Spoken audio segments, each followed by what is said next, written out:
Hello friends, चलिए आज की क्लास शुरू करते हैं। ये हमारी वैल्यू एडिशन क्लास होगी। इसमें हम क्या देखेंगे? Topic number 5+6। उसके पहले हम दो तीन मुद्दों पे बात करेंगे कि आज से वैल्यू एडिशन क्लास में न्यू क्या है, पहली चीज़। दूसरी चीज़, पेड ग्रुप पे कुछ बात करेंगे, कुछ स्टूडेंट्स के बारे में। इसके बाद बात करेंगे हम कि जो आपका टेस्ट लिया था, सैम्पल टेस्ट, तो उसका जो सॉल्यूशन आपको मिलेगा वो कब मिलेगा, आगे क्या होगा, उसके बारे में चर्चा करेंगे। सबसे पहले तो आप इस टॉपिक के बारे में जान लीजिए कि नया क्या है। तो क्या है, अभी हम आपको वैल्यू एडिशन में वो सारी चीज़ें दे रहे थे जो हमारे स्टूडेंट प्रिपेयर कर रहे थे, सुपर ग्रुप वाले। इन्होंने पहले ही प्रिपेयर कर लिया, लेकिन चूंकि उनकी एक ही रीडिंग हुई थी उस टाइम तक, तो बहुत सारी चीज़ें मुझे ऐसा लगा कि रिपीटेड हो रही हैं, कुछ चीज़ें छूट भी रही हैं जो होनी चाहिए थी। तो फिर इस क्लास से मैंने क्या किया कि ये वैल्यू एडिशन वाला कंटेंट मैं खुद ही अब आप लोगों को प्रिपेयर करके दे रहा हूँ, जिससे कि कोई भी चीज़ छूटे ना, क्योंकि क्वालिटी से कंप्रोमाइज नहीं किया जा सकता।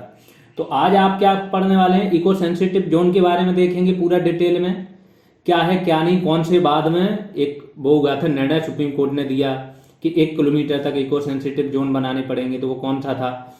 फिर भारत में जो इको सेंसिटिव जोन है पश्चिमी घाट पे, वो समितियों की पूरी रिपोर्ट देखेंगे, गॉडगिल की, कस्तूरी रंगन की। फिर एक हाथी रिजर्व। इसके बाद इको सेंसिटिव जोन ज़्यादा बड़ा है नहीं, इसमें तो केवल एमसीक्यूज बाद में देखेंगे डिटेल में, ठीक है। फिर आपका टाइगर रिजर्व और हाथी रिजर्व वाला है इसी का चैप्टर। तो हाथी रिजर्व जो बना उस पर बात करेंगे, सारी विशेषताएं, हाथी की जनगणना, कहाँ कहाँ पाए जाते हैं, ये सारी चीज़ें आ जाएंगी आपकी। फिर प्रोजेक्ट टाइगर, जो टाइगर रिजर्व के लिए शुरू हुआ था, उसकी कब क्या हुआ, TX2 कहाँ से आया, कितना है क्या नहीं, कौन कौन से इस पर सम्मेलन हुए, पूरा डिटेल में। टाइगर रिजर्व तो बहुत ज़्यादा डिटेल में, एम स्ट्राइप्स करके होता है जिससे टाइगर की गणना की जाती है, वो देखेंगे। फिर टाइगर के बारे में और जानकारी। इसके बाद चीता, जो चीतों का पुनर्वास हुआ है कूनों में, उसके बारे में पूरा डिटेल में देखेंगे। ये पूरा मैंने डिटेल में आप लोगों को दे दिया है कि चीता क्या है, क्यों कारण है, क्या बसाने का। जब ये हो जाएगा तो फिर जितने भी संरक्षित क्षेत्र नेटवर्क आए उसमें क्या होते हैं, national park, wild life sanctuaries, tiger reserve, हाथी रिजर्व, ठीक है। ये सब जो जो सुर्खियों में थे, न्यूज में थे, उनको डिटेल में देख लेंगे, कहाँ हैं, क्यों सुर्खियों में थे, क्या विशेषता है। तो ऐसे करके 14-15 हुए हैं, वो मैंने सारे एक जगह दे दिए आपको, देश भर के जितने भी न्यूज में थे, क्योंकि अधिकतर क्वेश्चंस आपके करंट में जो न्यूज में रहते हैं उन्हीं से ही बनते हैं, प्लस न्यूज से आपको याद हो जाएंगे कि ये कहाँ है। जैसे मुदुमलाई टाइगर रिजर्व है तो ये आपको याद हो जाएगा। जब ये सारी चीजें देख लोगे आप, फिर आ जाएंगे हम किस पे, एमसीक्यूज पे। तो पारिस्थितिकी संवेदनशील क्षेत्र के देखेंगे, ESZ के सारे एमसीक्यूज देखेंगे। इसके बाद आपके टाइगर रिजर्व पे देखेंगे। टाइगर रिजर्व पे जब सारे एमसीक्यूज हो जाएंगे आपके, देन देखेंगे हम हाथी रिजर्व पे। तो टोटल मुझे लगता है 100 के आसपास इसमें एमसीक्यूज आपके हो गए हैं, 100 से ज़्यादा ही हो गए हैं एमसीक्यूज। तो सारे एमसीक्यूज में सारे वन लाइनर्स आपके आ जाएंगे, जितने भी वन लाइनर्स क्वेश्चन उस टॉपिक से बन सकते हैं। बहुत ज़्यादा डिटेल में, 100 बहुत ज़्यादा होता है, प्लस कंटेंट करंट से मैच करके, तो ये अपने आप में पूरा एक वो हो जाएगा। अब बात करते हैं जो पेड ग्रुप शुरू किया है हमने। फीस आप लोगों को पता है सिर्फ 199 रखी है, उसकी नंबर आपको दे दिया है। उसमें भी कुछ स्टूडेंट बहुत ज़्यादा मतलब ऐसी ऐसी अजीब डिमांड करते हैं। जैसे कल एक स्टूडेंट का आया कि सर केवल टेस्ट चाहिए, क्या आप पैसे ले लेंगे उसके। मैंने उसको सिंपल सा बोला कि ये जो टेस्ट आपको मिल रहे हैं ना, अगर कोई भी जो यूपीएससी का तैयारी कर रहा होगा, टेस्ट सीरीज ज्वाइन किया होगा, तो उसने देखा होगा एक टेस्ट कम से कम 600 से 700 रुपये का पड़ता है, सिंगल टेस्ट। तो उसको इतना समझ में आना चाहिए कि आप जो जितनी चीज़ें आपको प्रोवाइड करा रहे हैं, आप उसका पैसा नहीं दे पाओगे। ये पैसे के लिए नहीं हो रहा है, ये सिर्फ हो रहा है कि सीरियस स्टूडेंट आए, थोड़ा उनके अंदर सीरियसनेस हो और वो पढ़ें। लेकिन जब इस तरीके की लोग डिमांड करते हैं ना, तो ये लगता है कि जो व्यक्तित्व होता है ना, शून्य व्यक्तित्व हो जाता है एक टाइम के बाद। शून्य व्यक्तित्व में उसके अंदर फीलिंग्स नहीं आती हैं कि हम क्या कर रहे हैं क्या नहीं, उसको कुछ समझना नहीं है, जो उसका चलता आ रहा है। वैसे तो वो पीडीएफ के लिए ही सिर्फ 2600 रुपये लोगों ने पे किए हैं, 3-3 हज़ार रुपये सिर्फ पीडीएफ, वो भी कौन सी, हैंड रिटन नहीं। हैंड रिटन होता है तो कंटेंट फिल्टर होके आता है आपकी जरूरत का, और जो कॉपी पेस्ट होता है प्रिंटेड, वो कॉपी पेस्ट ही होता है, ठीक है। वहाँ कोई दिक्कत नहीं होती, क्योंकि वहाँ आपसे कांटेक्ट करने के लिए कोई बैठा नहीं है। आपने सीधा पैसा पे किया, आपको डायरेक्ट उन्होंने पोस्ट कर दिया, कोई ना आपसे फीडबैक लेने वाला बैठा है, ना आपसे कनेक्ट करने वाला। तो वहाँ बहुत ईजिली इंसान चले जाते हैं। यहाँ उसको जितना आपका रिचार्ज का मंथली खर्च होता है उससे भी कम ने फीस रखी है। लेकिन फिर भी कुछ लोग हैं ना फालतू की डिमांड कर रहे हैं, वो सिर्फ ना अपना टाइम बर्बाद करके खुद को लेट कर रहे हैं। होता क्या है, जब हमने शुरुआत में बोला था आप लोगों को कि नोट्स बनाओ, नहीं बना रहे थे, हमने सुपर ग्रुप वाला आइडिया रखा कि अब जो नोट्स बनाएंगे वो सुपर ग्रुप में आएंगे। कम से कम 1 मंथ का टाइम दिया सुपर ग्रुप में आने का। कुछ लोगों ने बनाए, वो आ गए, वहां पे काम कर रहे हैं, उनके लिए हमने फ्री रखा हुआ है, ठीक है। प्लस वो ज्यादा मेहनत कर रहे हैं, वो काफी आगे चल रहे हैं लोगों से। अब सुपर ग्रुप जब क्लोज कर दिया, पेड ग्रुप किया, पेड ग्रुप की अभी फीस रखी है कम, ठीक है। लोग अभी वहां पे भी वेट कर रहे हैं, क्योंकि यहाँ पे लोग पढ़ने थोड़ी आए हैं। कुछ लोग पढ़ने का लेना देना नहीं, उनको कंटेंट कलेक्ट करना, बार्गेनिंग करना, ये सब चीजें हैं, उसमें टाइम वेस्ट करें। इसमें भी एक लिमिट से ज्यादा बंदे हो जाएंगे जब हमारे, हम इसमें भी फी बढ़ाने पे विचार करेंगे कि क्या कर सकते हैं। क्योंकि टाइम का अगर कोई यूटिलाइज ना कर पाए, जो आपको समय सीमा दी है उस पर चीजें आप नहीं कर पाओगे तो गलती आपकी है, उसमें आपके एग्जाम में भी लॉस हो रहा है। तो अगर ये बढ़ाने का भी निर्णय इसलिए लेना पड़ेगा कि आप जल्द से डिसीजन लेके पढ़ाई शुरू करो, ठीक है। सैंपल टेस्ट जो लिया था उसका सॉल्यूशन या तो आपको कल मिल जाएगा, या फिर मैं कोशिश करूंगा कि, क्योंकि उसमें सबसे ज्यादा आपके जो थे इको सेंसिटिव, ये वाला जो आपका है इकोसिस्टम से, अधिकतर क्वेश्चन आपके इकोसिस्टम इकोटोन से थे, ठीक है।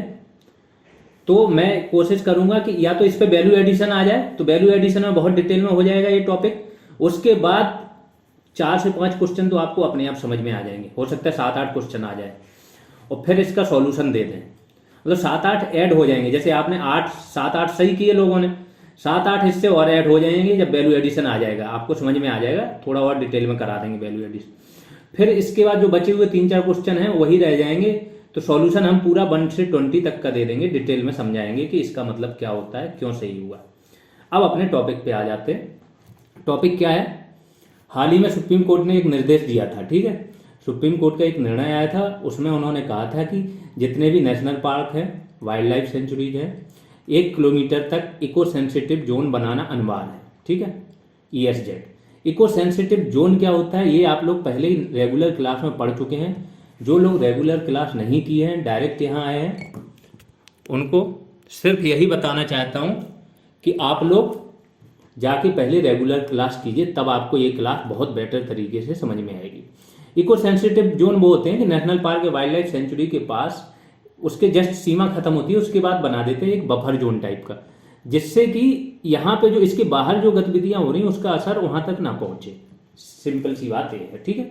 शॉक एब्जॉर्बर की तरह ये कार्य करते हैं। तो इन्होंने क्या बोला कि 1 किलोमीटर तक इको सेंसिटिव जोन होना चाहिए। इको सेंसिटिव जोन में बहुत सारी गतिविधियां प्रतिबंधित होती हैं, बहुत डिटेल में हमने बताया वहां पे कि कौन सी पूरी प्रतिबंधित होती है, कौन सी के लिए अनुमति आपको मतलब वो चाहिए होती है, अनुमति चाहिए होती है, और कौन सी आप कर सकते हो बिना अनुमति के। तो उसको टॉपिक को देख लें। तो इन्होंने क्या किया, सुप्रीम कोर्ट ने दिया था निर्णय कि ये आपको करना है। लेकिन महाराष्ट्र में एक है संजय गांधी नेशनल पार्क, ये मुंबई के पास में है। यहाँ पे बहुत सारी गतिविधियां ऑलरेडी चल रही थी, ठीक है, जिसको बोरीवली नेशनल पार्क भी बोलते थे पहले। इस टॉपिक में इसके बारे में भी करंट में एक जिक्र आएगा, ठीक है। तो इसमें क्या हुआ कि गतिविधियां चल रही थी बहुत सारी विकासात्मक। सुप्रीम कोर्ट का निर्णय आया कि ऐसा करो, तो ये सारी बंद हो गई। फिर ये लोग कोर्ट चले गए। तो अब कोर्ट ने क्या है कि ये शहर के आसपास है, मुंबई जैसी आर्थिक सिटी के एकदम आसपास, पूरा 1 किलोमीटर का एरिया बैन करना तो काफी आर्थिक लॉस हो जाएगा। तो अब कोर्ट ने जो गतिविधियां चलनी थी उनको अनुमति दे दी, मतलब 1 किलोमीटर वाली लिमिट भी कोर्ट ने खुद तोड़ दी। ये एक इसके बारे में करंट का बता दिया मैंने। लेकिन ये वाला अनिवार्य है, ये ध्यान रखना। कहीं कहीं अपवाद सुप्रीम कोर्ट खुद निर्णय दे तो वो अपवाद हो जाता है।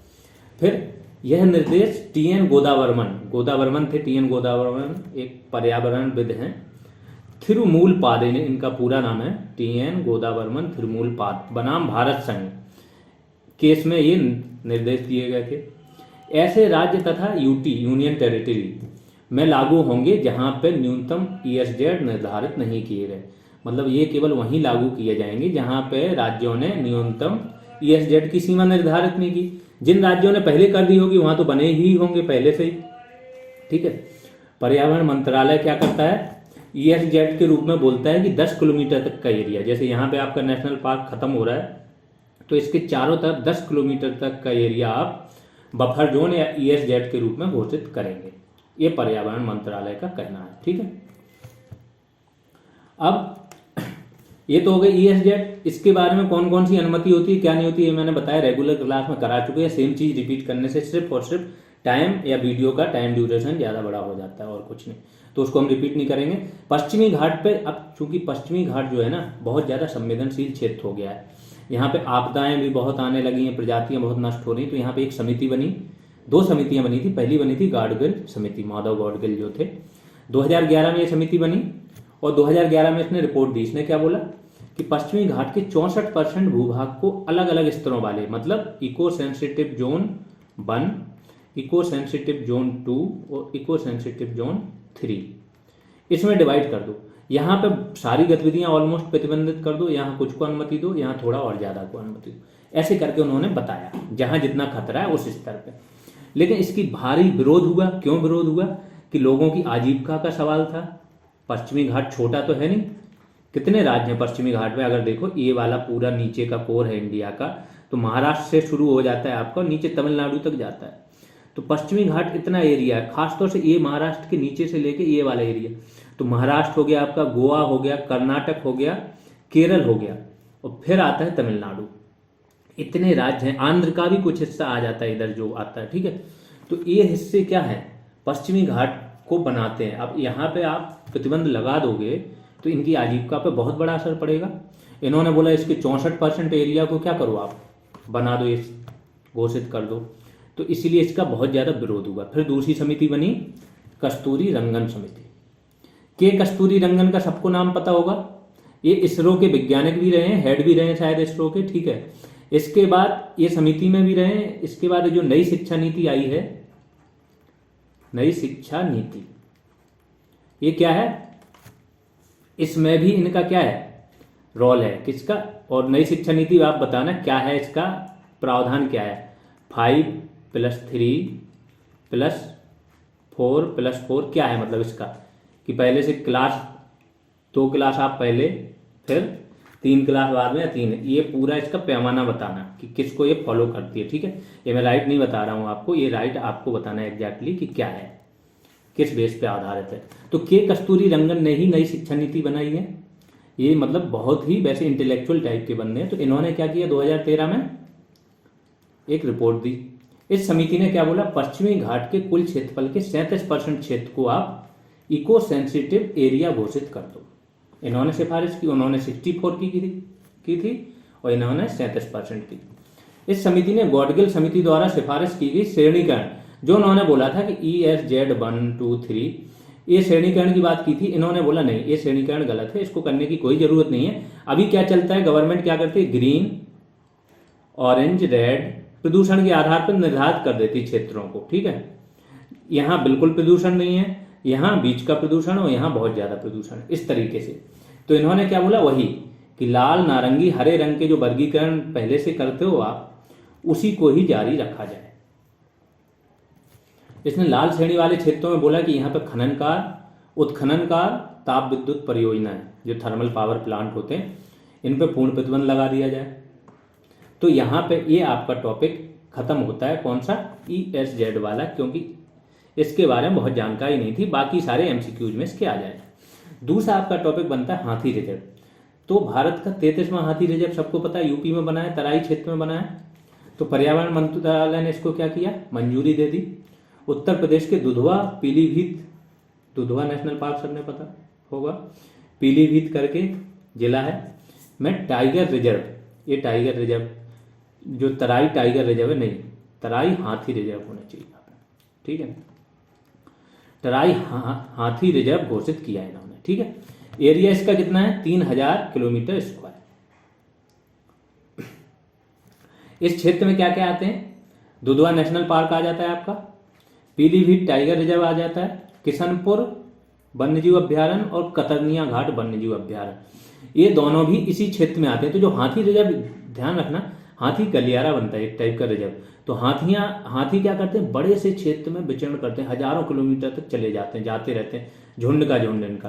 तो अब यहाँ तो जंगल है, एक दुधवा नेशनल पार्क हो गया, एक किशनपुर यहाँ पे हो जाएगा, यहाँ पे कतरनिया घाट हो गया, ठीक है। तो ये क्या करेंगे, एक क्षेत्र, एक पूरा गलियारे भर को हाथी गलियारा या हाथी रिजर्व घोषित कर देते हैं इसको। तो इससे क्या होगा, बहुत सारे क्षेत्र, इसका भी क्षेत्र आ गया इसमें, इसका भी आ गया, इसका भी आ गया। यही जिक्र यहाँ पे हो रहा है कि पीलीभीत टाइगर रिजर्व का क्षेत्र भी आएगा इसमें, दुधवा और किशनपुर और कतर्निया घाट वन्यजीव अभ्यारण्य का। तराई क्षेत्र में 4 वन प्रजाति जो होती हैं उनको संरक्षण प्रदान किया जाता है। कौन कौन है ये 4 वन प्रजातियां? बाघ, एशियाई हाथी, दलदली हिरण और एक सींग वाला गैंडा। इसके बाद ये तो हो गया करंट में 2 और, इसके पहले 2 और हाथी रिजर्व अधिसूचित किए गए थे, उनके नाम जान लो। एक लेमरू करके है छत्तीसगढ़ में, एक है अगस्त्या मलाई, अगस्त मलाई जिसको बोलते हैं तमिलनाडु में, ठीक है। टोटल देश में 33 हाथी रिजर्व हैं। इनका टोटल एरिया कितना है? 80,000 स्क्वायर किलोमीटर के क्षेत्र को ये कवर करते हैं। हाथी बहुत लंबे क्षेत्र में, हाथी को देश का क्या है, राष्ट्रीय विरासत जानवर भी घोषित किया गया है। और ये एक अम्ब्रेला प्रजाति है। अम्ब्रेला प्रजाति वो प्रजाति होती है कि जो खुद के साथ साथ बहुत सारे जानवरों को ये संरक्षण प्रदान करता है। इसके रहने भर मात्र से बहुत सारे जानवरों को संरक्षण मिलता है, ठीक है। सर्वाधिक हाथी रिजर्व कहाँ पे? तमिलनाडु में 5 हैं, आसाम में 5 हैं, केरल में 4 हैं, उड़ीसा में 3 हैं। कर्नाटक का जो मैसूर हाथी रिजर्व है वो देश का सबसे बड़ा हाथी रिजर्व है। 2017 की जनगणना के अनुसार भारत में कितने? 29,964 हाथी हैं टोटल इंडिया में। ये सारे फैक्ट्स दे दिए आपके, जिस चीज से रिलेटेड हैं सारे फैक्ट्स आ जाएंगे। कर्नाटक में सर्वाधिक है कितने? 6,049।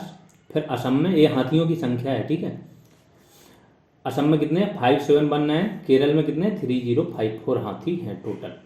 1992 में हाथी परियोजना, ये तो सबको पता है, शुरू हुई थी। ये हाथियों के बारे में सारे फैक्ट्स आपके पास आ गए। फिर तीसरा आते हैं प्रोजेक्ट टाइगर, जो टाइगर रिजर्व के लिए चला था।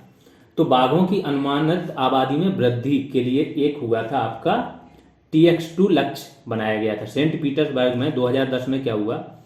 रूस का सेंट पीटर्सबर्ग था, वहां पे एक सम्मेलन हुआ। किस लिए था ये सम्मेलन? इसीलिए हुआ कि टाइगरों को संरक्षण प्रदान किया जाए दुनिया में जो इनकी संख्या घट रही। तो एक लक्ष्य रखा गया कि 12 साल तक, 2022 तक क्या करना है? टाइगरों की संख्या दुगनी करनी है। तो TX2, इसी का मतलब हुआ, TX मतलब टाइगर, 2 मतलब दोगुनी करने का लक्ष्य रखा गया। तो उस टाइम जो संख्या थी जिस देश में होगी उसको डबल करनी है। इंडिया ने ये लक्ष्य 8 साल में ही क्या कर लिया? अचीव कर लिया, मतलब 4 साल पहले। ये हो गया इसके बारे में फैक्ट। अब आगे आ जाते हैं। टाइगर 14 टाइगर रिजर्व ऐसे हैं जिनको अंतरराष्ट्रीय conservation assured tiger standard CATS conservation assured tiger standard का दर्जा मिला है। ये दर्जा तब मिलता है जब टाइगरों के संरक्षण से संबंधित क्या सारी सुविधाएं उनके मौजूद हों। अलग अलग मापदंड इसने विकसित कर रखे हैं, उस आधार पे ये क्या ये दर्जा देते हैं। तो भारत के 14 टाइगर रिजर्व हैं। आप लोगों को बताना क्या उसमें दुधवा है कि नहीं है, ठीक है। ये आप लोग के लिए क्वेश्चन है। अब TX2 देख लेते हैं। 2022 तक वन्य पर्यावास में बाघों की संख्या को दोगुना करने का लक्ष्य है। ये चीज मैं बता चुका। इसे 2010 में 13 देश, देखो हर जगह टाइगर नहीं पाए जाते हैं, भारत और उसके आसपास के देश ही हैं जहां पे सर्वाधिक टाइगर पाए जाते हैं। दुनिया की 75% आबादी टाइगरों की तो भारत में, 3,000 भारत में, 2967, बाकी 4,000 टोटल दुनिया में है। अब लगा लीजिए एक साथ। तो सेंट पीटर्सबर्ग समिट जो हुई थी उसमें इसको अपनाया गया था। एकीकृत एक और नई योजना चली दुनिया में, वो क्या है कि एकीकृत बाघ पर्यावास संरक्षण कार्यक्रम ITHCP। इसको क्या है, जर्मन डेवलपमेंट कॉरपोरेशन तथा ITHCP ने क्या किया, एक साथ में मिलकर ज्वाइंट वेंचर बनाया और इन दोनों ने क्या फंड दिया। एशियाई देशों में बाघों के संरक्षण हेतु कितना फंड दिया? 47.5 मिलियन यूरो, इतना फंड दिया। तो ये करंट का था तो मैंने इसको डाल दिया इसमें। ITHCP की स्थापना कब हुई या शुरुआत कब से हुई? 2014 से। प्रमुख बाघ पर्यावास, दो प्रमुख देश बता दिए जहां पे बाघ रहते हैं। ये क्वेश्चन UPSC में एक बार पूछा जा चुका है, ठीक है। तो बांग्लादेश, भूटान, भारत, इंडोनेशिया, नेपाल और म्यांमार, एक प्रमुख बाघ पर्यावास है। हाल ही में घोषित टाइगर रिजर्व देख लो कौन कौन से हैं। तो जो लोग अभी थे ना उस पर गुरु घासीदास वाले पे कि गुरु घासीदास 53वां है 52वां है, तो एकदम मैं करेक्ट फैक्ट दे रहा हूँ, यहाँ से आप अपडेट कर सकते हो कि गुरु घासीदास का भी जिक्र नहीं है। उसमें जिक्र था कि गुरु घासीदास को भी मान्यता मिली है लेकिन नंबर्स वाला मान्यता भी नहीं मिली। तो या तो केंद्र ने मान्यता अभी फाइनल दी नहीं है इसको या कुछ दिक्कत है। तो 53 में आपका रानीपुर है और 52 में आपका है रामगढ़ गिरधारी। हाल ही में, हाँ इसके बारे में और देखो कुछ चीज़ें, कुछ तथ्य हैं ना जो समय के साथ अपडेट होते हैं। कुछ एक क्या है, बहुत स्टैंडर्ड सोर्स से भी जाओ, जैसे एक बता रहा हूँ, NCTA national tiger conservation authority की स्थापना कहीं कहीं 2005 दिखा रहा है, कहीं कहीं 2006। लेकिन जब मैंने इसको 4-5 स्टैंडर्ड सोर्स से वेरीफाई किया, विजन वालों को भी देखा, तो ये क्या था 2006 ही है, क्योंकि 2006 में जो संशोधन हुआ था उसी के द्वारा स्थापना हुई थी। 2005 में एक कमेटी बनी थी, उसने रिकमेंड किया था, बात अलग है, बन भी गया था बट वो काम नहीं कर रहा था उस तरीके से, वो एक सलाहकारी संस्था थी। अब इसको क्या है, जो करंट वाला है वो इसके थ्रू स्थापित हुआ है, ये ध्यान रखना, नाम वही रहता है, चीज़ें वही रहती, लेकिन इसको मान्यता दे दी तो करंट का पूछा जाएगा। ऐसे ही जैसे एक बार मैंने बोला था पहले ही शायद वन नीति में कि कौन सी वन नीति में कितना है, तो उसमें एक बात हुई थी कि 65% आपका पहाड़ी क्षेत्रों में वन होने चाहिए, तो बचे कितने 30 से 35 हैं, तो 30 से 35% मैदानी एरिया में। हालांकि वैल्यू एडिशन में ये चीज़ फिर से क्लियर की थी कि 2/3 आपके पहाड़ी में और 1/3 मैदानी में, फिर भी इसको अपडेट कर लेना, वहाँ पे शायद लिखित में 20 या 25 है, तो जो चीज़ें होंगी कहीं पे फैक्चुअल गलत उसको हम अपडेट कराते जाएंगे, उसका टेंशन मत लेना। गिनी चुनी 5 या 6 चीज़ें हैं, हो सकता है बहुत सारी जगह पे सोर्स में वो गलत हो जाती हैं, ठीक है। दूसरा, हाल ही में NTCA, ठीक है, नेशनल टाइगर कंजर्वेशन अथॉरिटी ने टाइगर रिजर्व के कोर क्षेत्रों में नए निर्माण पर प्रतिबंध लगा दिया है। इन्होंने बोला है कि टाइगर रिजर्व के जो कोर क्षेत्र हैं उसमें नए निर्माण नहीं होंगे। एम स्ट्राइप्स की बात करो, एम स्ट्राइप्स क्या है, monitoring system for tigers intensive protection and ecological status. इसमें क्या करते हैं, उसमें GPS कॉलर लगा देते हैं टाइगर की देखभाल के लिए, और कुछ बायो वो भी लगाते हैं चिप वगैरह, उससे क्या करते हैं इनके स्वास्थ्य की भी देख रेख करते हैं। तो इस प्रकार से ये एम स्ट्राइप्स काम करता है। तो इसका उपयोग NTCA क्या करता है, किस लिए, टाइगर गणना में इसका उपयोग करता है। अवैध शिकार रोकने हेतु क्या काम किया गया कि स्पेशल टाइगर प्रोटेक्शन फोर्स तैनात किए गए। मतलब टाइगर एकमात्र ऐसा जानवर था पहले, अब तो चीता के लिए भी बना दी इन्होंने फोर्स, ठीक है। इसके लिए क्या किया, special tiger protection force one विभाग के अंदर ही इन्होंने तैनात की, कुछ वॉलंटियर भी तैनात किए। ई-बर्ड परियोजना एक है, ई-बर्ड की बात हुई, मतलब इलेक्ट्रॉनिक बर्ड मतलब चिड़िया, तो इलेक्ट्रॉनिक चिड़िया क्या होती है, ड्रोन, UAV, ठीक है, के तहत बाघों के संरक्षण हेतु मानव रहित वाहनों का उपयोग किया जा रहा है। UAV का उपयोग किया जाता है इसमें, तो बाघों के संरक्षण हेतु इसका भी उपयोग किया जा रहा है। सारे करंट आ जाएंगे आपके और सारा डेटा आ जाएगा, करंट प्लस स्टैटिक यहीं पे आ जाएगा जो भी बचा हुआ है। टाइगर को क्या बोलते हैं, पैंथेरा टाइगरस वैज्ञानिक नाम है इसका। IUCN की लिस्ट में इसको क्या है, इंडेंजर्ड बोला गया है, ठीक है। यह भारत की देशज बाघ प्रजाति, जो इंडियन टाइगर्स हैं वो क्या है, देशज बाघ प्रजाति है, भारत का राष्ट्रीय पशु है, सबको पता है। और फ्लैगशिप प्रजाति, फ्लैगशिप प्रजाति वो होती है जैसे सेव द टाइगर प्रोजेक्ट चल रहा है, तो कैंपेन चल रहा है, तो जिसके लिए कैंपेन चलाए गवर्नमेंट, वो होता है आपका फ्लैगशिप प्रोजेक्ट, जिस प्रोजेक्ट को बहुत ज़्यादा क्या करे, गवर्नमेंट मान्यता दे और उसके लिए एक कैंपेन चलाए। भारत में दुनिया के 70% से ज़्यादा बाघ पाए जाते हैं, जिनमें 35% जो बाघ हैं, टोटल भारत में जो बाघ पाए जाते हैं उसके 35% बाघ कहाँ हैं, टाइगर रिजर्व से बाहर। मतलब और नेशनल पार्क्स हैं जो टाइगर रिजर्व घोषित नहीं हुए, क्योंकि टाइगर रिजर्व तो अब तक 53 ही है, तो 53 के बाद जो बचे रह जाते हैं वहां पे भी 35% बाघ पाए जाते हैं। अब आ जाते हैं चीतों का पुनः बसाया जाना। सबको पता है नामीबिया से चीते आए हैं, अब मैं बहुत ज़्यादा डिटेल इसके बारे में दे दूंगा, इसके बाद आपको कोई कंफ्यूजन नहीं होगा। क्या है, हाल ही में प्रोजेक्ट चीता के तहत नामीबिया से 8 वन अफ्रीकी चीतों को लाया गया, नामीबिया से लाया गया, जिनमें से 5 मादा हैं और 3 नर हैं। कूनो राष्ट्रीय उद्यान MP में है, इसमें इनको लाया गया है। और देख लेते हैं, यह विश्व की पूरी दुनिया की पहली अंतर महाद्वीपीय चीता पुनर्वास परियोजना। तो एक तो प्रोजेक्ट चीता याद रखना, इसके तहत ही लाया गया, और विश्व की पहली अंतर महाद्वीपीय चीता पुनर्वास परियोजना है। इसका वित्त पोषण प्रतिपूरक वनीकरण कोष प्रबंधन और योजना प्राधिकरण कैंपा फंड, एक कैंपा फंड बनाया जाता है जहां पे आप वनों में कोई परियोजना लाते हो तो वनों का ह्रास होता है, उसके लिए आपको उस फंड में जमा करना पड़ता है, प्रतिपूरक कोष में। वो एक फंड बना हुआ है देश का, अच्छा खासा फंड होता है। तो इसका वित्त पोषण कहाँ से, इसी फंड से किया गया, कैंपा से। चीता के बारे में थोड़ी जानकारी कि चीता एकमात्र बड़ी स्तनधारी प्रजाति है जिसे 1947 में भारत की आज़ादी के बाद विलुप्त घोषित कर दिया, मतलब भारत से विलुप्त, कहाँ से, भारत में विलुप्त हो गए थे। एशियाई चीता पाया जाता है भारत में तो, और अफ्रीका में अफ्रीकी चीता और एशियाई चीता में अंतर होता है। अफ्रीकी चीता बड़ा होता है, थोड़ा मजबूत भी होता है, ठीक है। एशियाई चीता का कद थोड़ा छोटा होता था। एनसीटीए ही प्रोजेक्ट चीता की क्या है, नोडल एजेंसी है, ठीक। अब इसके लिए भावी योजना जो आपका प्रोजेक्ट चीता चल रहा है कि क्या केवल 8 ही टाइगर चीता आने थे कि आगे और भी आएंगे।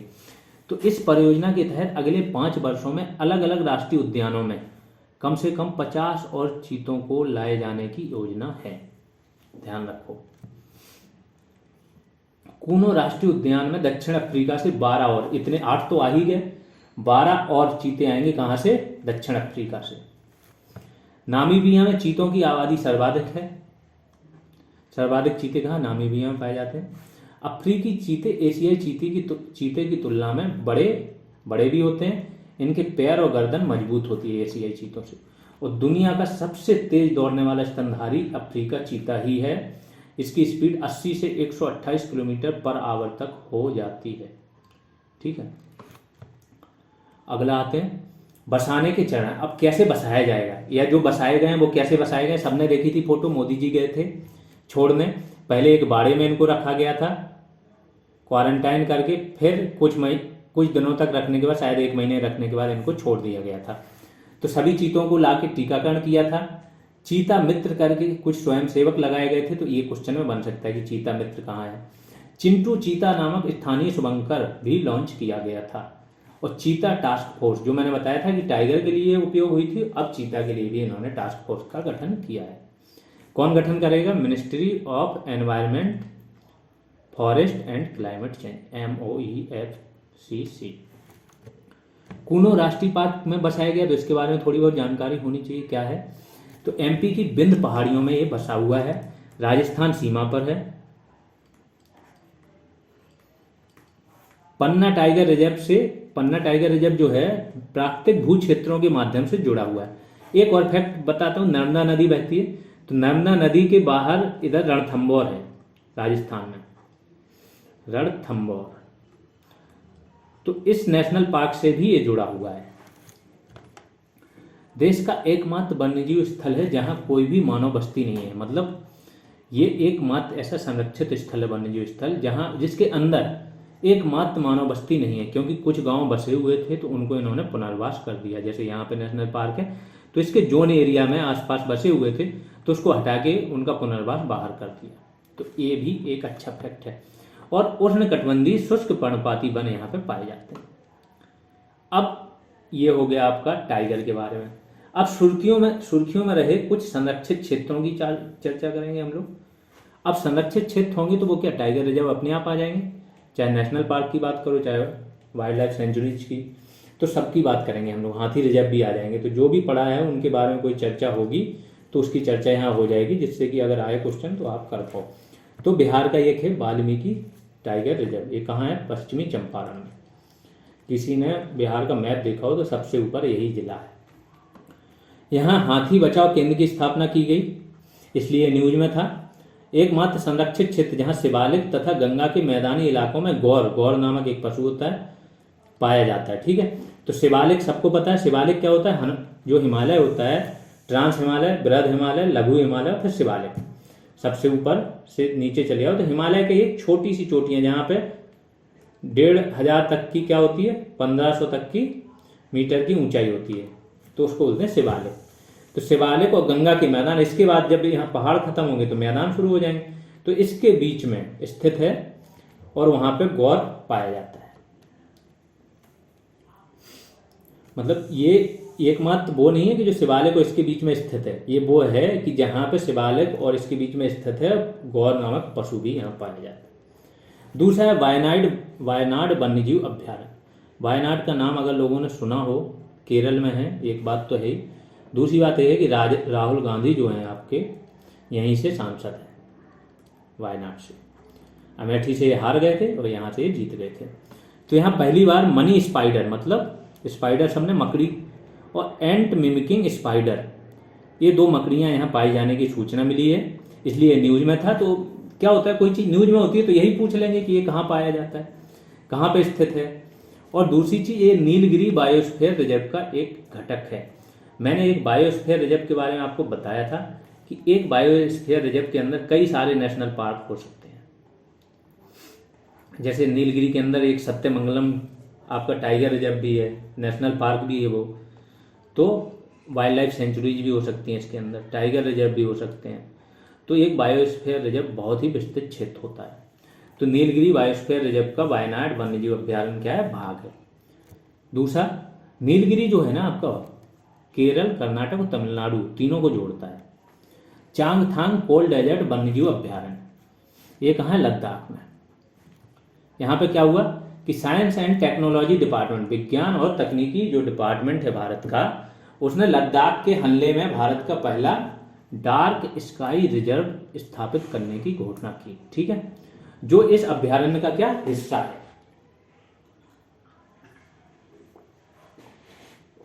तो ये एक फैक्ट इसके बारे में हो गया कि यहाँ पे भारत का पहला डार्क स्काई रिजर्व स्थापित किया जाएगा, इसलिए ये पार्क क्या है, सूचना में था या न्यूज में था। चौथा है आपका कराकोरम नुब्रा श्योक। नुब्रा और श्योक नदियों का नाम है, ये ध्यान रखना। हुंजा, नुब्रा, श्योक, गिलगिट बाल्टिस्तान, ये सारी किसकी सहायक नदियां हैं आप लोगों को बताना है। ठीक है, तो कराकोरम सबको पता है, ये पाकिस्तान और चीन सीमा पे है। मेनली चीन ने अब इस पे क्या है, जो अक्साई चीन है वहां कब्जा कर रखा है। ठीक है, तो वन्य जीव अभ्यारण्य ये जो है लद्दाख में है, कराकोरम वन्य जीव अभ्यारण्य, ये भारत चीन सीमा पे स्थित है ये अभ्यारण्य। तो इसकी सीमांकन नहीं है, क्योंकि चीन के साथ भारत की सीमा विवाद क्यों है, चीन के साथ भारत की सीमा विवाद इसलिए है कि कोई सीमांकन नहीं है, पहली चीज। दूसरी चीज, इंडिया मानता है LAC को, लाइन ऑफ एक्चुअल कंट्रोल को, जिसमें एक अलग से रेखा है, मैकडोनाल्ड शायद रेखा है। ठीक है, और चाइना मांगता है दूसरी रेखा को अपनी अलग से बना रखी है उसने, इसीलिए इनके बीच में विवाद होता है। सीमांकन है नहीं तो कभी कभार ये इधर घुस आते हैं, हम लोग जाते नहीं, हम लोग इनको सिर्फ रोकते हैं, लेकिन जब ये नहीं मानते हैं तो फिर इनकी पिटाई भी होती है अच्छे से। ठीक है, तो भारत चीन सीमा पर स्थित है, इसलिए इसका क्या है कि ये जो नेशनल पार्क है आपका वन्यजीव अभ्यारण्य है, वाइल्ड लाइफ सेंचुरी, इसका सीमांकन, इसकी सीमाओं का अंकन करना जरूरी है, इसीलिए इसको एक चुनौती की तरह लिया है, इसका सीमांकन अब हो रहा है। राष्ट्रीय चंबल अभ्यारण्य सबको पता है, चंबल नदी में बनाया गया है मेनली। 2006 से इस पर रेत खनन पर प्रतिबंध लगा, अब सरकार क्या कर रही, कानून ला रही कि इस पर पूरी तरह से प्रतिबंध लगा दें, इसलिए न्यूज में था। यहाँ पर संरक्षण किस किस को मिलता है, घड़ियाल को, डॉल्फिन को, मगरमच्छ को, कछुआ की कई दुर्लभ प्रजातियां यहाँ रहती हैं, इसलिए बहुत इंपॉर्टेंट ये अभ्यारण्य हो जाता है। फिर दुर्गावती टाइगर रिजर्व मध्य प्रदेश में है। यहाँ पे क्या हो रहा है, ये इंपॉर्टेंट न्यूज है यूपी वालों के लिए भी, कि आपको पता हो कि केन बेतवा लिंक परियोजना चल रही है। केन नदी को जोड़ा जा रहा है बेतवा नदी से।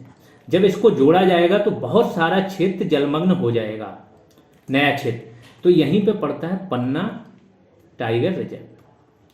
पन्ना टाइगर रिजर्व का 25% भाग जलमग्न हो जाएगा, और राज्यों का भी होगा यूपी MP से। तो केंद्र सरकार ने बोला था इन राज्यों को कि आप नए टाइगर रिजर्वों का अधिसूचित कीजिए या एक सुझाव दीजिए कि नए टाइगर रिजर्व किसे बनाया जा सके, जिससे कि इसके आसपास के ही क्षेत्रों को बनाओगे आप तो क्या होगा कि जैसे इतना क्षेत्र जलमग्न हो गया तो इनके पास इतनी बचा, तो आप आगे इसको विस्तार कर दोगे, एक गलियारा दे दोगे, जिससे कि टाइगर यहाँ से चल के यहाँ जा सकें और उनको कोई खतरा ना हो। तो इसी के लिए ये बनाया गया दुर्गावती टाइगर रिजर्व।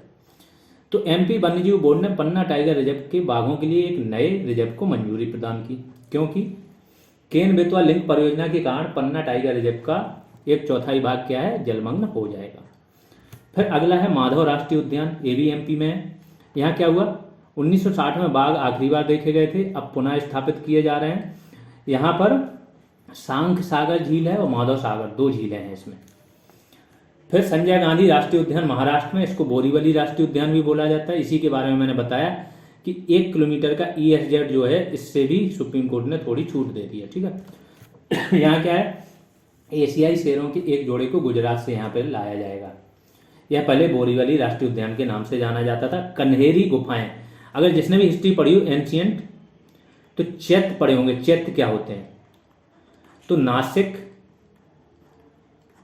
काले, जुन्नार, कन्हेरी, यहाँ सब चैत्य हैं। चैत्य गुफाएं हैं, बहुत बढ़िया, मतलब बहुत बढ़िया प्राचीन स्थल होते हैं। चैत्य क्या पूजा ग्रह होते थे, बौद्ध धर्म के।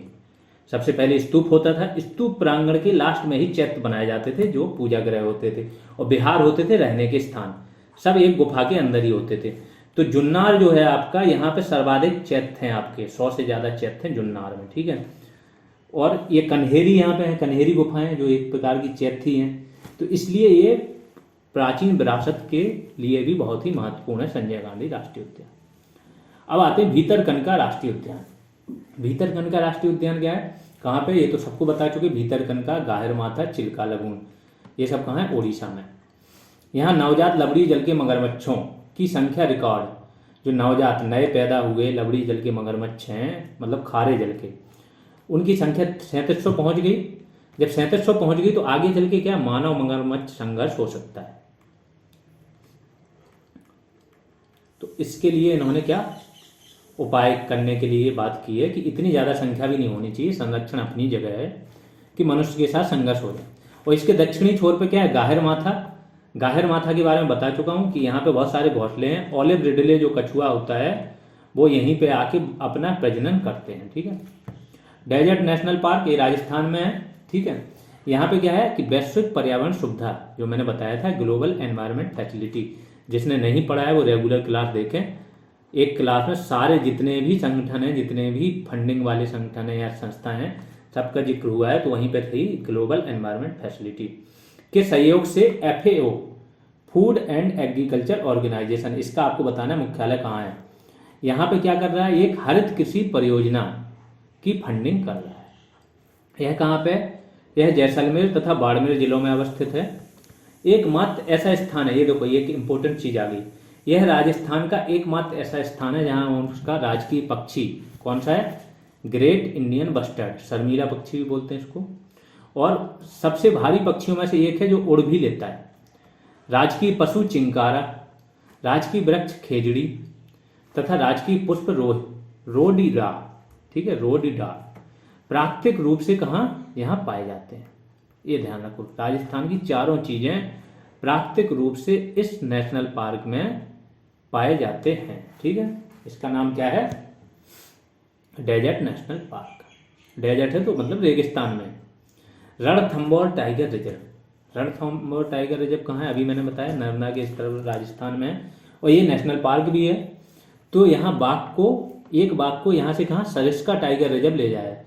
सरिस्का टाइगर रिजर्व राजस्थान में ये भी है, कहाँ, अलवर में पाया जाता है। तो स्थानांतरित किया जा रहा है, तो दोनों न्यूज में है, तो सरिस्का का भी पता कर लो कि कहाँ है, और रणथंबोर का। उद्यान के अंदर रणथंबोर किला, ये क्या है, यूनेस्को की विश्व धरोहर स्थल में भी आता है रणथंबोर किला। तो इसी नेशनल पार्क के अंदर ये है रणथंबोर किला, तो ये भी एक इंपॉर्टेंट न्यूज है। फिर ताल छापर का नाम सबने सुना होगा, ताल छापर काला हिरण अभ्यारण्य कहाँ है, ये भी राजस्थान में है। राजस्थान हाईकोर्ट ने क्या किया कि इस अभ्यारण्य के क्षेत्र को कम करने वाली किसी भी कार्रवाई को पूर्ण निषेध कर दिया कि कोई भी ऐसी कार्रवाई नहीं होगी जो इस अभ्यारण्य के क्षेत्र को कम किया जा सके। यह एकमात्र अभ्यारण्य है जहां बड़ी संख्या में, क्योंकि उसके ऊपर ही नाम रखा है काला हिरण अभ्यारण्य, तो यही बोल रहा है कि एकमात्र अभ्यारण्य जहां बड़ी संख्या में काले हिरण पाए जाते हैं। फिर अगला देखो, कावेरी दक्षिण वन्यजीव अभ्यारण्य, ये कहाँ है, तमिलनाडु में है। तमिलनाडु में पता है सबको, कावेरी नदी है, कृष्णा कावेरी, ठीक है। कृष्णा ऊपर से बहती है आपकी और कावेरी उसके नीचे नदी है। तो कावेरी नदी जो है उसी पे क्या है, दक्षिण वन्यजीव अभ्यारण्य। तमिलनाडु सरकार ने इसे राज्य के 17वें वन्यजीव अभ्यारण्य के रूप में अधिसूचित किया है, इसलिए न्यूज में था। इसमें 2 हाथी गलियारे हैं, तो देखो हाथी परियोजना से भी आपका ये रिलेट होगी। एक नदी मंगलम उलिबंदा, दूसरा कोबे पल्लम अने बिदद हल्ला। ये नेम जो है साउथ के नेम है तो थोड़ा सा दिक्कत करेंगे, बट पढ़ लीजिए। अगला मुदुमलाई टाइगर रिजर्व, ये कहाँ है, तमिलनाडु में। इसमें स्थित तेप्पा काडू हाथी शिविर एशिया का सबसे पुराना हाथी शिविर है, जो स्वतंत्रता के पहले ही स्थापित हुआ था, ठीक है, स्वतंत्रता पूर्व। नीलगिरी, ये देखो ये भी नीलगिरी बायोस्फीयर रिजर्व का हिस्सा है। नीलगिरी बायोस्फीयर रिजर्व बहुत बड़ा है, ठीक है। फिर शिवालिक हाथी अभ्यारण्य, ये उत्तराखंड में है। क्या हो रहा था कि उत्तराखंड में जो देहरादून हवाई अड्डा है इसका विस्तार करना था, तो गवर्नमेंट ने सोचा कि इस हाथी अभ्यारण्य की अधिसूचना को रद्द कर दें, हटा दें। क्योंकि अधिसूचित रहेगा तो कुछ कर नहीं पाएंगे। विकास भी जरूरी है, एयरपोर्ट तो और ज़्यादा जरूरी है, लेकिन बाद में गवर्नमेंट इस कदम से पीछे हट गई है। ठीक है, तो इसका अधिकांश भाग, ये हाथी वाला जो मैंने बताया, हाथी वाला बहुत विस्तृत होता है, तो इसका अधिकांश भाग निम्नलिखित क्षेत्रों में आता है। राजाजी नेशनल पार्क के अंदर भी इसका भाग आता है, जिम कॉर्बेट के अंदर भी आता है, नंदौर वाइल्ड लाइफ सेंचुरीज के अंदर और सोना नदी वाइल्ड लाइफ सेंचुरी, इन 4 के अंदर इसका भाग आता है। यहाँ पे क्या है ना कि उत्तराखंड के लगभग सभी जंगली हाथियों का पर्यावास है यहाँ पे, ये ध्यान रखना कि लगभग सभी मतलब 95% तक हो सकते हैं कि सभी जंगली हाथी यहीं रहते हैं। एक होते हैं आपके पालतू हाथी, दूसरे होते हैं जंगली हाथी। फिर सिपाही जला वन्यजीव अभ्यारण्य, ये कहाँ है? त्रिपुरा में। ये आखिरी वो है अभ्यारण्य या नेशनल पार्क या संरक्षित क्षेत्र जो न्यूज में था। तो यहाँ 12 साल बाद तेंदुए के 2 बच्चे शामिल हुए, मतलब भेजे गए कहीं से, इसलिए न्यूज में था। तो इसका स्थान याद रखना ज़्यादा इंपॉर्टेंट है। अब अगला टॉपिक देख लेते हैं, जैव विविधता हॉटस्पॉट। ये पहले बता चुका हूं मैं, हॉटस्पॉट क्या होते हैं क्षेत्र, नॉर्मन मेयर्स थे, इन्होंने ये संकल्पना दी थी। तो इसके बारे में डिटेल देख लो। पृथ्वी के 2.3% भाग पर हॉटस्पॉट्स स्थित हैं। पृथ्वी पर जैविक रूप से सर्वाधिक समृद्ध, मतलब जैव विविधता समृद्ध, सर्वाधिक समृद्ध स्थल हैं, लेकिन दूसरी चीज संकटग्रस्त भी हैं। यह संकल्पना किसने, नॉर्मन मेयर्स ने 1988 में प्रस्तुत की थी। फिर कंजर्वेशन इंटरनेशनल करके एक संस्था है, इसकी जिक्र कर चुका हूं पिछले वीडियो में मैं, देख लेना। इस संस्था ने क्या किया, इसको ढांचा प्रदान किया, मापदंड बनाए कि किन किन मापदंडों के आधार पर आप क्या हॉटस्पॉट घोषित कर सकते हो। तो कंजर्वेशन इंटरनेशनल ने क्या 1989 में संस्थागत ढांचा प्रदान किया, कुछ मापदंड बनाए, जिनमें से 2 प्रमुख मापदंड कौन से हैं कि उन्हीं क्षेत्रों को हॉटस्पॉट घोषित किया जाएगा जहां 1500 से अधिक स्थानीय संवहनीय प्रजातियों की संख्या होनी चाहिए, पौधे होना चाहिए यहाँ पर। ठीक है, पौधों की प्रजातियों की संख्या होनी चाहिए जो अन्य कहीं ना हो, पूरी पृथ्वी पे कहीं और ना हो, यहीं पे हो, इसलिए बोला जाता है स्थानीय। और 70% से अधिक प्राथमिक स्थानीय वनस्पतियां नष्ट हो चुकी हैं, तब ये हो गए हॉटस्पॉट। दुनिया के सर्वाधिक मतलब प्रभावित या सर्वाधिक तप्त स्थल कहाँ है, मडागास्कर, फिर फिलीपींस, फिर सुंडालैंड। ये सर्वाधिक तप्त है, मतलब यहाँ सबसे ज्यादा प्रजातियां नष्ट हुई हैं और सर्वाधिक विविधता यहीं पे ही थी। इंडिया में क्या है, 4 हैं, पहले बता चुका, हिमालय, पश्चिमी घाट, इंडो बर्मा और सुंडालैंड, ये इंडिया में। विश्व धरोहर स्थल का जिक्र कर लो, टोटल 40 है भारत में, 32 सांस्कृतिक हैं, 7 प्राकृतिक हैं, 1 मिश्रित हैं। तो ये 2 अपने काम किए हैं, 7 और 1 8। प्राकृतिक तो मिश्रित तो एक कंचनजंगा है, कई बार पहले भी बता चुका। प्राकृतिक में काजीरंगा, केवलादेव, मानस, सुंदरबन, नंदा देवी, फूलों की घाटी जो है नंदा देवी में फूलों की घाटी नेशनल पार्क है। ठीक है, पश्चिमी घाट, महान हिमालय राष्ट्रीय पार्क संरक्षित क्षेत्र, ये सब क्या है, विश्व विरासत स्थल हैं प्राकृतिक। आगे आ जाते हैं, एक टर्म होता है जैव विविधता कोल्ड स्पॉट। हॉट स्पॉट तो पढ़ चुके, कोल्ड स्पॉट क्या होता है उसके बारे में चर्चा कर लेते हैं। ऐसे स्थान जहां जैव विविधता कम होती है, वहां बहुत ज्यादा होती थी, लेकिन प्राकृतिक आवास के क्षरण की दर उच्च होती है। तो क्षरण यहाँ पे भी हो रहा है, बस यहाँ पे क्या है, जैव विविधता कम है, वहां ज्यादा थी। फिर चूंकि पक्षी अभ्यारण्य के बारे में भी आपके टॉपिक में था, 3rd टॉपिक में पक्षी विहार, तो ये मुझे थोड़ा सा लगा कि ये चीज आपको देनी चाहिए। तो महत्वपूर्ण पक्षी क्षेत्र, इंपोर्टेंट बर्ड एरियाज घोषित किए जाते हैं। कौन करता है, IWH की पहचान वर्ल्ड लाइफ इंटरनेशनल, इसके बारे में मैंने बहुत डिटेल में बताया था आपको। 1921 में इसकी स्थापना हुई थी। इंडिया में बॉम्बे नेचुरल हिस्ट्री सोसाइटी इसकी सहयोगी है। तो बर्ड लाइफ इंटरनेशनल द्वारा निम्न मापदंडों के आधार पर IWH इंपोर्टेंट बर्ड एरियाज की क्या पहचान की जाती है।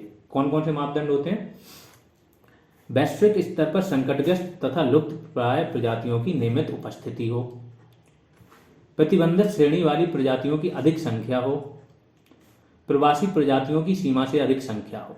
ये सारी चीजें हो तो ये क्या IWH घोषित कर देती। प्रवासी प्रजातियां बता दिया, जैसे केवलादेव में साइबेरियन क्रेन था, और भी बहुत सारे थे, इजिप्टियन कुछ था। ठीक है, फिर बर्ड लाइफ इंटरनेशनल के बारे में जान लो। 120 ऐसे देशों के संगठन, जैसे इंडिया में बॉम्बे नेचुरल हिस्ट्री सोसाइटी है, तो इंडिया का ये सबसे बड़ा अपने आप में खुद है, और ये किसका सदस्य है, इसका। तो तो ऐसे ही हर देश के बड़े बड़े संगठन इसके सदस्य हैं और दुनिया की सबसे बड़ी भागीदारी इसी में ही है। पक्षियों हेतु ये क्या रेड लिस्ट जारी करता है पक्षियों के लिए। IUCN किसके लिए करता है ये आप लोग कमेंट सेक्शन में बताना। और बॉम्बे नेचुरल हिस्ट्री सोसाइटी और प्लस ये क्या BLI वाइल्ड लाइफ इंटरनेशनल ने मिलकर क्या किया, भारत में 476 इंपॉर्टेंट बर्ड एरियाज की पहचान की। तो ये क्वेश्चन आ सकता है कि भारत में कितने इंपॉर्टेंट बर्ड एरियाज हैं। अब आ जाते हैं हम लोग वन लाइनर्स पे। तो पर्यावरण संवेदनशील क्षेत्र किस अधिनियम के तहत घोषित किए जा सकते हैं, तो क्या है पर्यावरण संरक्षण अधिनियम 1986।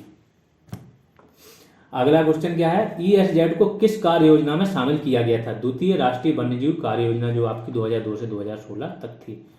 निम्न में से कौन ESZ में प्रतिबंधित गतिविधियां नहीं थी, तो वाणिज्यिक खनन प्रतिबंधित होता है, सॉमिल्स प्रतिबंधित होता है, लकड़ी का व्यावसायिक उपयोग भी प्रतिबंधित होता है, बागवानी प्रथा आप वहां पे चला सकते हो, पारंपरिक कृषि क्योंकि इससे कोई खास लॉस होता नहीं। निम्न में से कौन ESZ में अनुमत गतिविधि नहीं है, कौन सी, तो जैविक खेती है, वर्षा जल संचयन बिल्कुल है, चल रही कृषि बिल्कुल है, सड़कों का चौड़ीकरण नहीं है। ESZ किस रूप में काम करते हैं पहले बता चुका, शॉक एब्जॉर्बर के रूप में होते हैं। जैसे यहाँ नेशनल पार्क हो गए, यहाँ से यहाँ तक ESZ बना दिया, तो ये क्या होगा कि यहाँ पे जो गतिविधियां चल रही हैं, पॉल्यूशन हो रहा है, वो यहाँ तक नहीं पहुंचेगा, यहाँ तक यही शॉक को इसको एब्जॉर्ब कर लेगा। पश्चिमी घाट के ESZ इको सेंसिटिव जोन क्षेत्रों का वर्गीकरण करने के लिए किसकी अध्यक्षता में एक पैनल का गठन किया गया था, तो उसमें जो ऑप्शन दिए, एक माधव गाडगिल मैंने बताया, दूसरा क्या था कस्तूरी रंगन, तो वहां पे माधव गाडगिल होंगे तो लिख दिया इन्होंने। पश्चिमी घाट के ESZ क्षेत्रों को वर्गीकरण करने के लिए एक नए पैनल का गठन हुआ। इस समिति ने केवल 37% क्षेत्र को ESZ घोषित करने की सिफारिश, इसके अध्यक्ष कौन थे, कस्तूरी रंगन। भारत में सबसे अधिक जैव विविधता संपन्न क्षेत्र कौन है, पश्चिमी घाट। विश्व जैव विविधता दिवस कब मनाते हैं, 22 मई को। सर्वाधिक जैव विविधता कहाँ पाई जाती है, उष्णकटिबंधीय वर्षा वनों में। डोगोंग नामक समुद्री जीव जो कि विलोपन की कगार पे है, क्या है, स्तनधारी, इसको समुद्री गाय बोला जाता है, ध्यान रखना। शाकाहारी है, समुद्र में रहता है, समुद्री गाय बोला जाता है। राष्ट्रीय उद्यानों तथा वन्यजीव अभ्यारण्यों की सीमाओं को कितने क्षेत्र तक ESZ के रूप में अधिसूचित किया जाता है, 10 किलोमीटर तक, सीमा यही है, ठीक है। पारिस्थितिकी शब्द का प्रयोग सर्वप्रथम किसने किया था, आर्थर टॉन्सले ने 1935। हॉट स्पॉट शब्द का प्रयोग सर्वप्रथम किसने किया था, नॉर्मन मेयर्स ने 1988 में। इन सब की चर्चा हो चुकी है, ध्यान रखना। अब आप क्वेश्चन देख रहे होगे ना, मिनिमम मुझे नहीं लगता कि कोई क्वेश्चन मिल भी रहा होगा जो आपकी वैल्यू एडिशन प्लस जो आपकी नॉर्मल क्लास हुई है उससे बाहर जा रहा हो, ठीक है। हॉट स्पॉट के लिए कितनी पादप प्रजातियां कम से कम होनी चाहिए, 1500। हॉट स्पॉट हेतु प्रमुख शर्त क्या है, 70% से अधिक वनस्पति का ह्रास हो गया। वर्तमान में भारत में कितने, 4 हॉट स्पॉट हैं। हाल ही में सुप्रीम कोर्ट ने सभी राज्यों को निर्देश दिया कि प्रत्येक संरक्षित क्षेत्र, चाहे वो नेशनल पार्क हो चाहे वाइल्ड लाइफ सेंचुरीज हो, उसके बाहर कम से कम कितने किलोमीटर तक ESZ हो, 1 किलोमीटर तक। पश्चिमी घाटों में ESZ के रूप में किलोमीटर को सीमांकित किया गया। ये वाला थोड़ा और फैक्चुअल डेटा आ गया कि पश्चिमी घाटों में ESZ के रूप में 46,832 किलोमीटर क्षेत्र को अधिसूचित किया गया। ESZ में विनियमित गतिविधि नहीं है, कौन सी गतिविधि है जिसका विनियमन नहीं है, तो पेड़ों की कटाई, कीटनाशकों का यूज और सॉमिल्स, तो इन दो का विनियमित है, प्रतिबंधित है ये दोनों। ये क्या है आपकी, प्रतिबंधित नहीं है। क्वेश्चन ऑन टाइगर रिजर्व, तो टाइगर रिजर्व पे देख लेते हैं क्या क्वेश्चन। अंतर्राष्ट्रीय बाघ दिवस 29 जुलाई। इस दिन एक और होता है खेल दिवस, आप लोग बताना कब होता है खेल दिवस। मेजर ध्यानचंद का जन्म कब हुआ था, और खेल दिवस किसकी जन्म के उपलक्ष्य में मनाया जाता है, ये आपके लिए क्वेश्चन है। प्रोजेक्ट टाइगर की शुरुआत 1973 में। प्रोजेक्ट टाइगर का उद्देश्य सबको पता है, एम स्ट्राइप्स का संबंध बाघों के रखरखाव से संबंधित है। इसके बाद सबसे बड़ा टाइगर रिजर्व कहाँ है, नागार्जुन सागर, श्रीशैलम, आंध्र प्रदेश। विश्व का दूसरा सर्वश्रेष्ठ टाइगर रिजर्व कौन सा है, जिम कॉर्बेट। प्रथम कौन सा है, तंजानिया का सीरेगेंटी नेशनल पार्क। भारत के कुल टाइगर रिजर्व भारत में कितने, 53। 5 टाइगर रिजर्व 2 राज्यों में विस्तृत है। कहाँ कहाँ विस्तृत है ये आपको बताना है। एक मैं बता दे रहा हूँ MP है, दूसरा कहाँ है आपको बताना है। सेंट पीटर्सबर्ग घोषणा पत्र का उद्देश्य इसके तहत बाघों की संख्या को दोगुना करना है। देखो हर एक क्वेश्चन आपके कहीं ना कहीं जो आपको पढ़ाया गया उसी से ही आ रहा है। तो कौन सा घोषणा पत्र है, TX2 योजना, आज ही बताया सब। 2022 में बाघों की संख्या कितनी हो गई थी? 2967। ये भी जिक्र हो गया। तो जो लोग है ना, कुछ लोग केवल पीडीएफ पीडीएफ चिल्लाते हैं, पढ़ना उनको लगता है कि पीडीएफ मिल जाएगी काम हो जाएगा। हर एक चीज पीडीएफ, जितनी मैंने पीडीएफ में दिया है कंटेंट, उतना ही मौखिक बोल के भी आपको क्लासों में समझाया। वो हर एक चीज नोट कर लोगे ना तो और ज्यादा फायदा हो जाए। जैसे बाघों की संख्या में हो सकता है कहीं लिखा हो, लेकिन ये मौखिक रूप से कई बार दोहराया है ये मैंने। सर्वाधिक बाघ किस राज्य में? एमपी में, फिर झारखंड में, फिर उत्तराखंड में। बाघ नहीं, ये गलत डेटा है मेरे हिसाब से। हो सकता है कि इन्होंने वो कर दिया हो, इसको थोड़ा चेक कर लें। सर्वाधिक बाघ कहाँ है? एमपी, फिर कर्नाटक, फिर उत्तराखंड।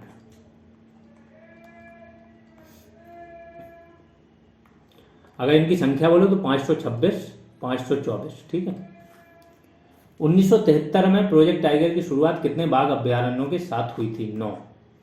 राष्ट्रीय बाघ संरक्षण प्राधिकरण एनसीटीए की शुरुआत कब हुई? 2005 में। ये गलत है। ये 2006 डेटा कर लेना जो मैंने बताया, क्योंकि अधिकतर स्टैंडर्ड सोर्स में 2006 बता रहा है।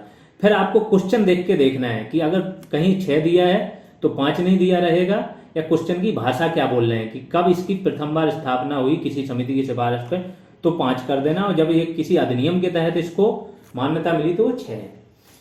एनसीटीए के अध्यक्ष पर्यावरण मंत्री होते हैं, सबको पता है। बाघों की जनगणना कितने वर्षों बाद होती है? 4 वर्ष बाद। CATS की सूची में WWF द्वारा भारत में कितने टाइगर रिजर्व को मान्यता मिली है? बात हो चुकी है, 14। विश्व बैंक द्वारा 2008 में प्रारंभ हुए 13 टाइगर रेंज देशों में क्रियान्वित हैं। ठीक है। विश्व बैंक ग्लोबल टाइगर इनिशिएटिव है। विश्व बैंक ने ये इनिशिएटिव शुरू किया था 2008 में। तो टोटल 13 टाइगर रेंज हैं। ठीक है। टाइगर एक्शन प्लान की शुरुआत कब हुई या किसने की? WWF इंडिया ने 2011-12 में। सबसे छोटा टाइगर रिजर्व कौन सा है? Bor tiger reserve. कहाँ? महाराष्ट्र में। विश्व में सबसे ऊंचाई पर स्थित tiger reserve Namdapha tiger reserve Arunachal Pradesh में। विश्व का सबसे बड़ा टाइगर रिजर्व कौन सा है? हुकांग घाटी म्यांमार में। सत्यमंगलम बाघ अभ्यारण्य कहाँ अवस्थित है? तमिलनाडु में। ये जोड़ता है पूर्वी घाट और पश्चिमी घाट को जोड़ता है सत्यमंगलम बाघ अभ्यारण्य। 2022 का TX2 अवार्ड इसको मिला है, क्योंकि 2022 में इसने दोगुनी कर ली थी संख्या। अमरावती टाइगर रिजर्व कहाँ है? तेलंगाना में। टाइगर मैन ऑफ इंडिया कौन है? कैलाश सांखला। 53वां टाइगर रिजर्व गुरु घासीदास। ये क्या है? गलत है आपका, जो कि मैंने अभी करा दिया। तो कुछ अगर वो गलत हो रहे हैं तो उनको आप लोग नोट कर लेना। 53वां टाइगर रिजर्व गुरु घासीदास नहीं है। कौन सा है आपको बताना है। भारत में टाइगर रिजर्व का कुल क्षेत्रफल, अब इसमें लोगों की गलती नहीं, ये पहले न्यूज में ही करंट में बना रहा मुद्दा, अभी जाके क्लियर हुआ। तो भारत में टाइगर रिजर्व का कुल क्षेत्रफल कितना है? 72,043 वर्ग किलोमीटर, 2.16 पूरे भारत के क्षेत्रफल का। 54वां टाइगर रिजर्व कहाँ बनेगा? ये भी गलत हो गया। फिर ये 53वां है आपका। और 52वां कौन सा है? रामगढ़ भिसधारी। 2014 से 2018 तक भारत में बाघों की संख्या में वृद्धि कितनी हुई? 741, 33%। बिहार में अवस्थित एकमात्र टाइगर रिजर्व कौन सा है? Valmiki tiger reserve. एकमात्र टाइगर रिजर्व भी है, एकमात्र नेशनल पार्क है यहाँ। दुधवा टाइगर रिजर्व कहाँ है? यूपी में। कान्हा टाइगर रिजर्व MP में। Mukundra hills tiger reserve Rajasthan में। और इंद्रावती टाइगर रिजर्व छत्तीसगढ़ में। ये इंपॉर्टेंट थे तो इसके नाम लिख दिए स्टूडेंटों ने।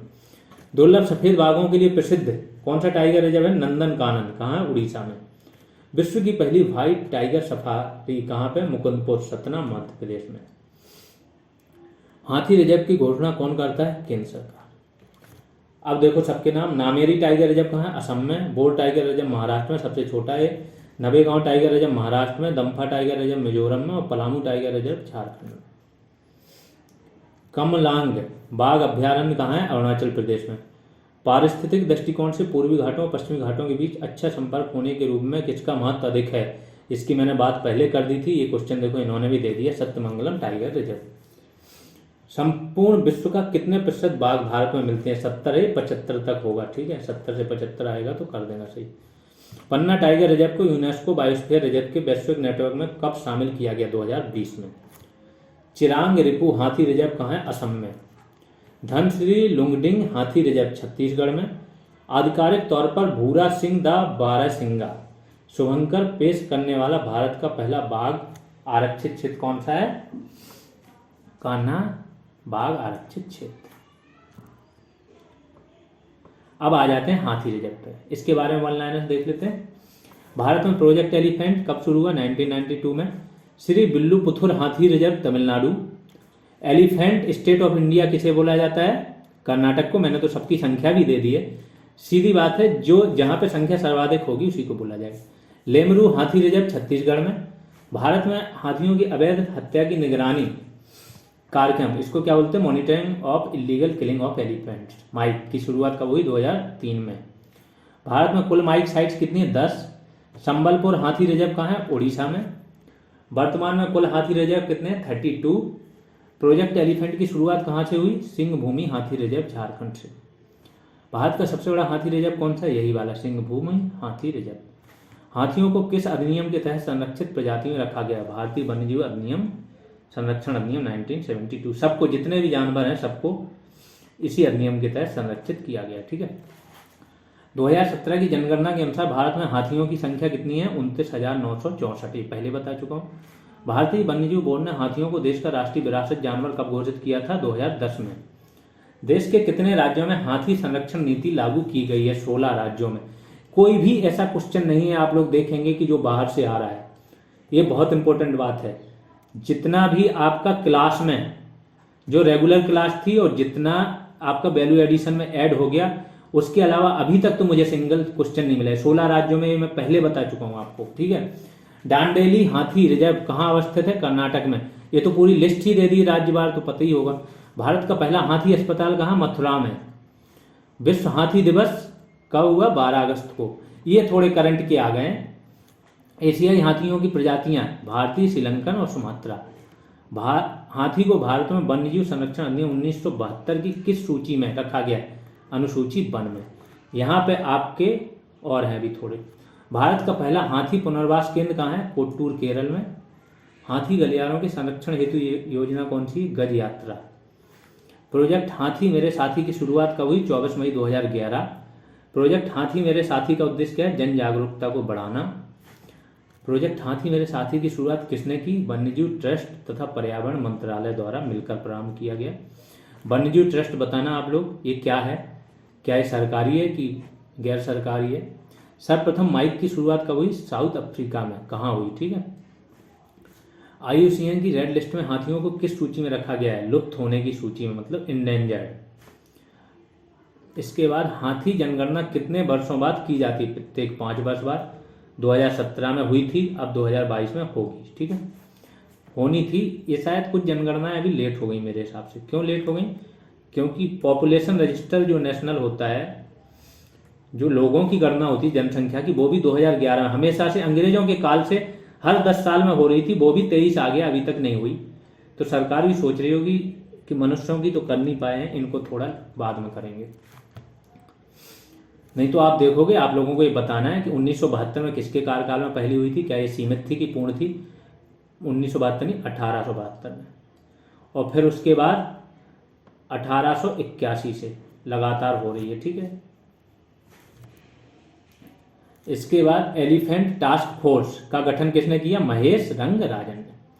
शिवालिक हाथी रिजर्व उत्तराखंड में, पूर्वी डोर हाथी रिजर्व पश्चिम बंगाल, मयूरभंज हाथी रिजर्व ओडिशा में और सोनितपुर हाथी रिजर्व असम में।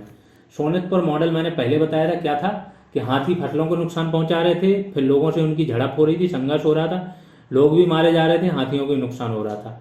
फिर WWF बीच में आया, उसने लोगों को प्रशिक्षित किया, हाथियों के लिए भी अलग से चीज़ें उपलब्ध कराई, एक बाड़ उपलब्ध कराई, जो करंट होता है वो सिंगल शॉकिंग वाला, उससे खतरा नहीं होता था, सिर्फ हल्का शॉक लगता था।